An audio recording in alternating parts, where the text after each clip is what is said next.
संजय जी, सरकार कह रही है कि पीएम आवास योजना 66% बढ़ा दिया, गरीबों को 1 साल और मुफ्त राशन मिलेगा और रेलवे को इतना बड़ा आवंटन अब तक इससे पहले कोई सरकार नहीं दे पाई। टैक्स स्लैब में जो लोग मांग कर रहे थे राहत की, उसको 5 से 7 लाख कर दिया और आप कह रहे हैं कि बजट में कुछ है ही नहीं। देखिए, मैं तो सीधी बात कर रहा हूं, ना किसान, ना जवान, ना नौजवान, इस बजट में किसी के लिए नहीं है कोई प्रावधान।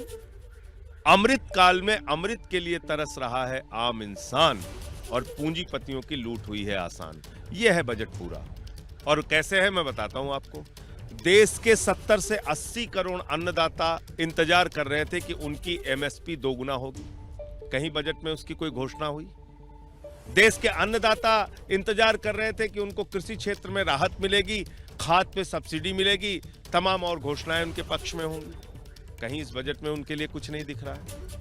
इस देश का जवान उम्मीद कर रहा था कि रक्षा क्षेत्र में कोई क्रांतिकारी बदलाव ये सरकार लेके आएगी, रक्षा का बजट कुछ उसमें परिवर्तन करेगी, इस देश के जवानों के लिए कुछ करेगी। इस बजट में कुछ नहीं दिख रहा है। आपको इस पूरे बजट में 2 करोड़ गारंटी जो दी थी सरकार ने हर साल नौकरी देने की, वो कहां योजना दिख रही है मुझे बताइए आप। इस देश का नौजवान जो बेरोजगारी की मार झेल रहा है, उसको नौकरी देने की, उसको रोजगार देने की क्या योजना दिख रही है इस पूरे बजट में? तो उनको निराश किया। और सुरसा जैसी महंगाई इस समय खड़ी हुई है, ऐसे में आपने मात्र 50,000 रुपए का टैक्स स्लैब में छूट दिया और डंका पीट रहे हैं आप।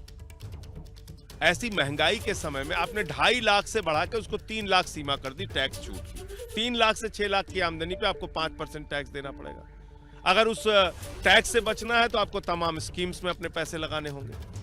तो मान लीजिए किसी परिवार को अगर 7 लाख रुपए सिर्फ अपने घर के खर्च के लिए चाहिए, कोई स्कीम में वो पैसा नहीं लगा सकता, तो उसके लिए तो कोई टैक्स छूट नहीं है। तो इसलिए मैं समझता हूं कि ये पूरा बजट, इसमें स्वास्थ्य बजट कहीं आपको कुछ नहीं, उसमें स्वास्थ्य के क्षेत्र में कोई बड़ा बदलाव दिखा हो तो आप मुझे बताइए। शिक्षा के क्षेत्र में कोई बड़ा बदलाव दिखा हो तो आप मुझे बताइए। तो किसके लिए बजट बनाइए? 50 एयरपोर्ट बना रहे हैं। एयरपोर्ट बनेगा, एयरपोर्ट बनने के बाद किसको दिया जाएगा आपको पता है, हमको पता है, इस देश के लोगों को पता है। तो ये बजट कहीं ना कहीं अगर आप इसको घुमा फिरा के देखेंगे, अडानी बचाओ योजना का भी बजट है ये, वही योजना चल रही है। केंद्रीय मंत्रियों को बयान आ रहा है कि विपक्ष तो इसमें वही ढूंढेगा कि उसको खामियां नजर आएंगी। आप देखें तो किसानों का भी ध्यान रखा है, आम लोगों का ध्यान। चक्कर में मत पड़िए ना आप मुझे सीधे सीधे बताइए, क्या किसानों की एमएसपी दोगुना करने का कोई ऐलान इस बजट के अंदर हुआ?